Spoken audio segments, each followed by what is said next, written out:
বদনজরের রুকিয়ার গোসল করার নিয়ম। আমরা অনেক সময় বদনজরে পড়ে যাই। আল আইনু হাক্কুন, বদনজর এটা কিন্তু সত্য।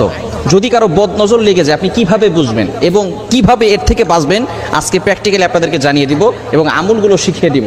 আল্লাহর প্রতি বিশ্বাস রেখে, আল্লাহর প্রতি ট্রাস্ট রেখে যদি আপনি পরিপূর্ণভাবে আমল করতে পারেন, ইনশাআল্লাহ আল্লাহ তাআলা এই বদনজর থেকে আপনাকে হেফাজত করবেন।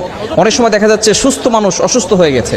আপনার ছোট বাচ্চা খুব সুন্দর করে হাসাহাসি করে, ছোট বাচ্চা খাওয়া দাওয়া ঠিকমতো করতেছে, হঠাৎ করে খাওয়া দাওয়া বন্ধ করে দিয়েছে, শরীরে শুকিয়ে যাচ্ছে, মেয়েটা কথা শোনে না, অনেকের বিয়ে হচ্ছে না। এটা বদনজরের কারণে হতে পারে, কেননা আল আইনু হাক্কুন, বদনজর এটা সত্য। নবীজি সাল্লাল্লাহু আলাইহি ওয়াসাল্লামের জামানায় কিন্তু এরকম হয়েছিল।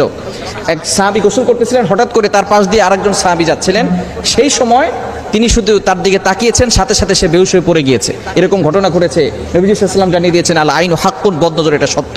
এখন এই বদনজর যদি আপনার ভিতরে থেকে থাকে, আপনার খেতে ভালো লাগে না, অসুস্থ হয়ে যাচ্ছেন, দিন দিন শুকিয়ে যাচ্ছেন, কোনো কাজে ভালো লাগে না, ব্যবসায় লস হয়ে যাচ্ছে, বিভিন্ন ধরনের সমস্যা আমাদের ভিতরে থাকে, বিশেষ করে স্বামী স্ত্রীর ভিতরে ঝগড়া লেগে থাকে। এই বদনজর যদি আপনি কাটাতে চান কি করবেন?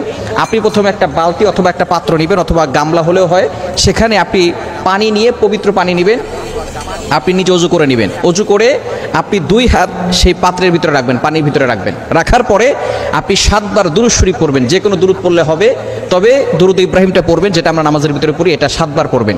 এরপরে 7 বার সূরা ফাতিহা পড়বেন, 7 বার আয়াতুল কুরসি পড়বেন, 7 বার সূরা কাফিরুন পড়বেন, 7 বার সূরা ইখলাস পড়বেন, 7 বার সূরা ফালাক পড়বেন, 7 বার সূরা নাস পড়বেন। এরপরে 7 বার আবার দুরূদ শরীফ পড়বেন। এরপরে আপনি হাতটাকে উঠিয়ে ফু দেওয়ার কোনো দরকার নাই, ওই পানি দিয়ে আপনি গোসল করে নেবেন। ইনশাআল্লাহ আল্লাহ পাক রব্বুল আলামিন আপনার বদনজর দূর করে দিবেন। খুবই চমৎকার একটি আমল। এই আমলটি করে অনেকে ফায়দা পেয়েছেন, আপনিও ফায়দা পেতে পারেন যদি পরিপূর্ণভাবে আমল করেন। তবে অবশ্যই আমাদেরকে খেয়াল রাখতে হবে, টয়লেটের ভিতরে ঢুকে এই আমল করতে যাবেন না। বিশেষ করে বর্তমানে আমাদের প্রত্যেকটা ঘরের সাথে সাথে অ্যাটাচড টয়লেট, অ্যাটাচড বাথরুম হওয়ার কারণে দেখা যাচ্ছে যে আমরা ওইখানে গোসল করি, ওইখানেই টয়লেট করি। বিশেষ করে যদি এরকম হয়, তাহলে আপনি বাইরের থেকে, অর্থাৎ আপনার রুম থেকে এটা করে তারপরে আপনি সেখানে গিয়ে গোসল করতে পারেন, কোনো সমস্যা নাই।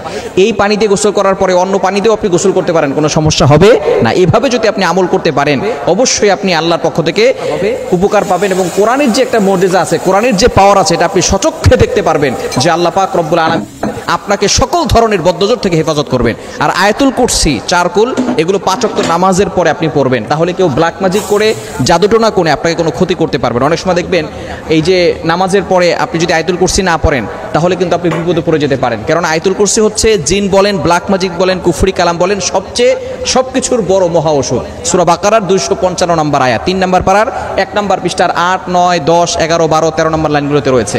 এজন্য আমরা এই আমলটি বেশি বেশি করার চেষ্টা করব। 5 ওয়াক্ত নামাজের পর আয়াতুল কুরসি পড়ব এবং বিশেষ করে ঘুমানোর সময় অজু করে ঘুমাবো আর আয়াতুল কুরসি, চারকুল, সূরা বাকারার শেষ 2 আয়াত, এগুলো পড়ে ঘুমালে ইনশাআল্লাহ আল্লাহ পাক রব্বুল আলামিন সকল ধরনের দুষ্ট জিন বলেন, দুষ্ট মানুষ বলেন, সকল ধরনের এই দুষ্টমি থেকে আল্লাহ তাআলা আপনাকে হেফাজত করবেন।